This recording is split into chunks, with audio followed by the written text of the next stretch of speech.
Green peas മസാലക്കറി. അതിനായി എടുത്തിരിക്കുന്നത് 5-6 പച്ചമുളക്, ഒരു സബോള, 2 തക്കാളി, ഒരു സ്മോൾ ഇഞ്ചി, 5-6 വെളുത്തുള്ളി. ഒരു കുക്കറിലേക്ക് 1 കപ്പ് ഗ്രീൻ പീസാണ് എടുത്തിരിക്കുന്നത്. അത് ഓവർനൈറ്റ് സോക്ക് ചെയ്ത് വെച്ചത്. അത് കുക്കറിലേക്ക് ആഡ് ചെയ്ത് കൊടുക്കുക. 5 പച്ചമുളക് കട്ട് ചെയ്തിട്ട് ആഡ് ചെയ്ത് കൊടുക്കുക. 1/4 ടീസ്പൂൺ മഞ്ഞൾപ്പൊടിയും ആവശ്യത്തിന് ഉപ്പും ഒരു 1.5 കപ്പ് വെള്ളം ആഡ് ചെയ്ത് കൊടുക്കുക.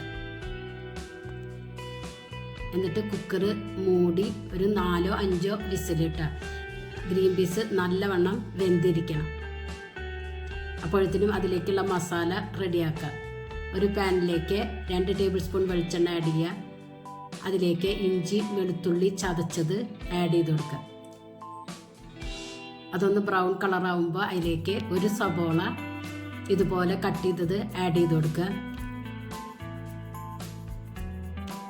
നല്ലവണ്ണം വഴറ്റി എടുക്കേണ്ട ആവശ്യമില്ല. ഒന്ന് ചെറുതായി ഒന്ന് കളർ ചേഞ്ച് ആയാൽ മതി.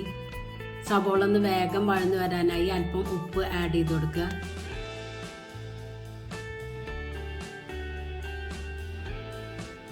അതിലേക്ക് പച്ചമുളക് ആഡ് ചെയ്ത് കൊടുക്കുക. നിങ്ങൾക്ക് എരിവ് എത്ര വേണോ അതിനനുസരിച്ച് പച്ചമുളക് ആഡ് ചെയ്യാം. എരിവിന് പച്ചമുളക് മാത്രമാണ് ഉപയോഗിക്കുന്നത്.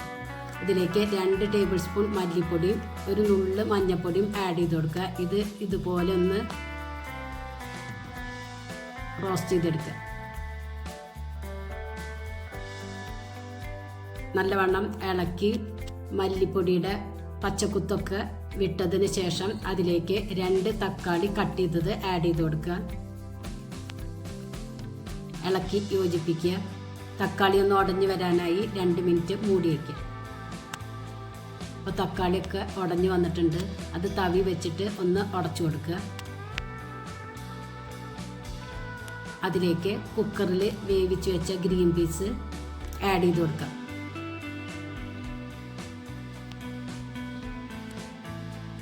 ഇതിൽ ഗ്രേവി കുറച്ച് കുറവായതുകൊണ്ട് ഞാൻ കുറച്ച് തിളച്ച വെള്ളം ഇതിലേക്ക് ആഡ് ചെയ്ത് കൊടുക്കുന്നുണ്ട്. നിങ്ങൾക്ക് ഗ്രേവി എത്ര വേണോ അതിനനുസരിച്ച് വെള്ളം ആഡ് ചെയ്ത് കൊടുക്കുക. തിളച്ച വെള്ളം വേണം ഒഴിച്ചു കൊടുക്കാൻ.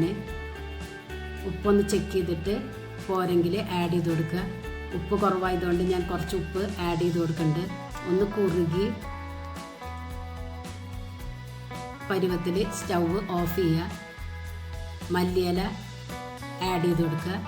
1 ടേബിൾ സ്പൂൺ വെളിച്ചെണ്ണ ആഡ് ചെയ്ത് കൊടുക്കുക. അടിപൊളി ഗ്രീൻ പീസ് കറി എന്നിട്ട് അപ്പത്തിൻ്റെ കൂടെയൊക്കെ കൂട്ടി കഴിക്കാൻ. നിങ്ങൾക്ക് ഈ വീഡിയോ ഇഷ്ടമാവുകയാണെങ്കിൽ പ്ലീസ് ഒന്ന് സബ്സ്ക്രൈബ് ചെയ്യുക, ലൈക്ക് ചെയ്യുക, ആ ബെല്ലൈക്കൺ ഒന്ന് അമർത്തുക. അപ്പോൾ ഞാനിടുന്ന ഇതുപോലുള്ള വീഡിയോസ് നിങ്ങൾക്ക് കിട്ടുന്നതാണ്. Thank you.